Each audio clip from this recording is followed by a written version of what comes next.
Hey guys, welcome back to the Nets, the home of unbiased views. Topics to be covered today: West Indies versus Sri Lanka and the brilliant game that we saw this morning, South Africa versus Pakistan.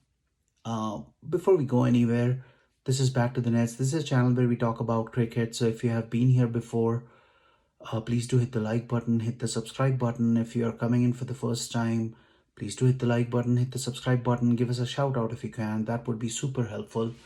So I'll be talking about cricket today, and I'll be without Ash, at least for today. We'll get into deeper details when we start talking about IPL every day. But that being said, brilliant game of cricket that we saw between South Africa and Pakistan this morning. South Africa losing the toss, being put into bat, put up a massive total. They tried to rectify the mistakes they did from the first ODI. And this game will be remembered for that one person and one innings only, and that is Fakhar Zaman. But again, going from start, Aiden Markham and Quinton de Kock, cautious start. They had made that rash opening and lost quite a few wickets in the power play in the first ODI. They tried to make sure that they rectified that mistake, got a solid base, and then they launched. And it was again a flat batting track. And Johannesburg, historically, anybody who wins the toss wants to get in because the pitch does not deteriorate at all.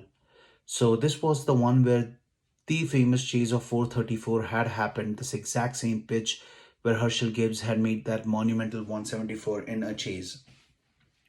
But that being said, um, put into bat, South Africa put up a monumental score of 341 thanks to David Miller's cameo and then Hendrik Klaassen and um, chipping in and a 92 from the captain Themba Bauma, who was a little cautious, and I think he could have stepped on the accelerator a little bit sooner. But nonetheless, 341 was a score that people who have followed Pakistan for a while know that Pakistan is not really the best chaser.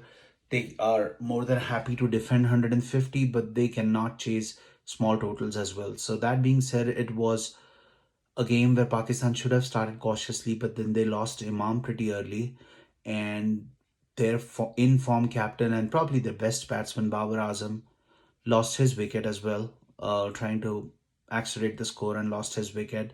And for some reason, South Africans of all the people dropped catches. So this is something that I have not seen growing up. South Africa was the benchmark that was set for fielding, and it's just unusual. It's unheard of that a South African was dropping catches. But that being said, South Africans dropped catches this morning, and Pakistan, on the other hand, didn't do themselves any favors. They were losing wickets at regular intervals, and then all of a sudden, Fakhar Zaman just decided to launch, and the way he did it was amazing. 194 in 153 balls, and yes, it looks like 125 strike rate, but when you think about it, it's 125 strike rate spread out over a period of 25 overs.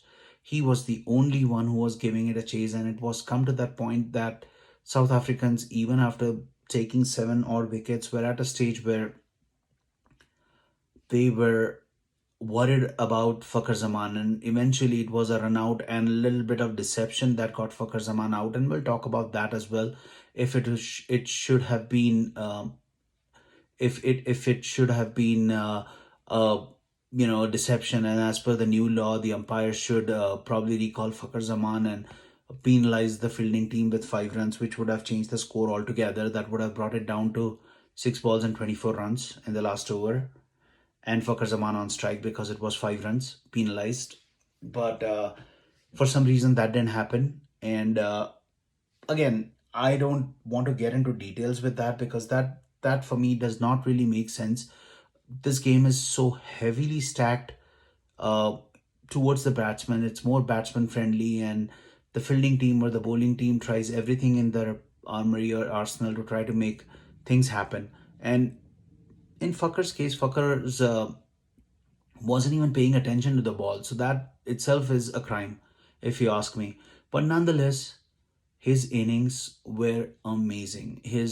The way he set himself up, he realized he was running out of partners. He was cautious enough to just take a single in the fifth or the sixth ball of the inning, and keep strike. It was just a brilliant inning, and even the support that he received from the tail was amazing. It's still selection questions still hamper the Pakistani team as to why Azhar Ali still manages to get game after game. Then there was Hasnain, who has been a better batsman than Shaheen Shah Afridi, but for some reason he was kept till the very end. And eventually the game ended in the last over, even with Hasnain dispatching three boundaries in the last four balls. It eventually ended up with Pakistan being 14 runs short. But I think this is the way, if a team is to lose, this is the way you lose. And what this does is, in back in the dressing room, it starts building the momentum. It starts giving you that little, it starts giving you that team morale, the team confidence that, what, we are playing for each other. So it was a brilliant game, and I think this Pakistan team can only get better from here. That being said, every chance that they will win the last game, and that is because South Africa will be without five of their key starters: David Miller, Quinton de Kock, Themba Bauma. I'm sorry, not Themba Bauma, but they will be without Lungi Ngidi, Rabada, um, and I think Vander Dusen. So that itself tells me that it's going to be you know if and we never know which South Africa turns up and how they turn the game upside down, but I think it is Pakistan's trophy to lose. These five players will be joining the IPL squad. And now, speaking about IPL will could be seriously jeopardized with the number of cases that have risen in Mumbai, the number of cases that are currently rising in Pune, and as well as Chennai. It's a second wave that is being currently hit, and it seems like there could be some financial repercussions. There could be a problem that might happen, and if you ask me, IPL is currently hanging in the balance. I say that because quite a few players, as well as the squad and stadium staff, has tested positive. So I don't really know that with 5 days to go, how do they plan to create a biosecure bubble with players who could be already affected, but the symptoms might show 2 weeks from now. This seriously puts the game in jeopardy, and if it was up to me, I would either cancel it or see if we can change venues. And I know it's a little late in the game to change venues, and the financial losses might be unbearable, but the player's safety is something that should be primary. So, with that being said, if it was up to me, I would move the IPL. Now, speaking of IPL, another rare feat that happened in recent times in cricket was the brilliant and closely fought 0-0 draw between Sri Lanka and West Indies.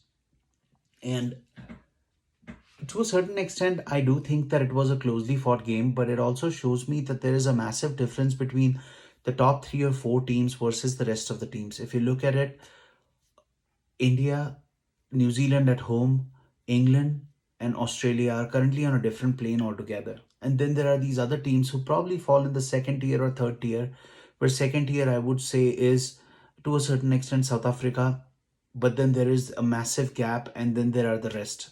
And I wouldn't even put South Africa to that level at this time because they are going through a transition themselves. But yeah, we saw two teams who were pretty much well balanced, fighting against each other, and then the star for me was Raheem Cornwall. People have been, and when we hear about all these players who have been dropped for health reasons, fitness reasons, here he is, 270-pound off spinner who stands in the slips, dives and gets catches, and now he also scores and scores brisk and runs pretty well. So you puts that question back in your head as to how much do we care about fitness versus individual skill set, and what do you bring to the game? Do you really care about the fitness? If you're fielding on the boundary, you run that 30-yard and save 2 runs, or if you're naturally gifted and you stand there and you score those runs. But that being said, it was a brilliant inning again. Raheem Cornwall going strength to strength right from Bangladesh, and now that we have seen him, I think West Indies team is in the right path. They are heading in the right direction, and I just hope cricket starts getting better and better from where we are right now. Suranga Lakmal for Sri Lanka was the standout performer. Again, he bowls his heart out whenever he does. We have seen him in the past, and Sri Lankan cricket does need a spark. They have had their own troubles. Chaminda was being appointed and getting fired in 4 hours. Sanat Jayasuriya going through his own problems. So it's highly important that all these other teams step up and they start pulling up their weight in international cricket. World Cup is just another few months away, and there is a high possibility that there are some series or tournaments that will get announced. There is a hush hush talk going around that India might play Pakistan, but both the boards have said that we haven't talked directly, and it could very well be a rumor. But then some of the rumors are really strong, so I hope that happens. But we never know. India and Pakistan, things change in a heartbeat. So let's just keep our fingers crossed. And with that being said, I guess that's all that I have for today.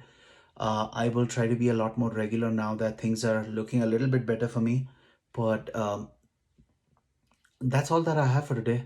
So, guys, if you're coming in for the first time, I would yet again make a request that please do hit the like button, hit the subscribe button. If you have been here before, please do give me a shout out. If you like it, let us know. If you don't like it, let us know. We will be glad to work on the content. And with that being said, have a great day. Have an amazing rest of the day. Stay safe, stay healthy wherever you are, and we will talk shortly. Thank you.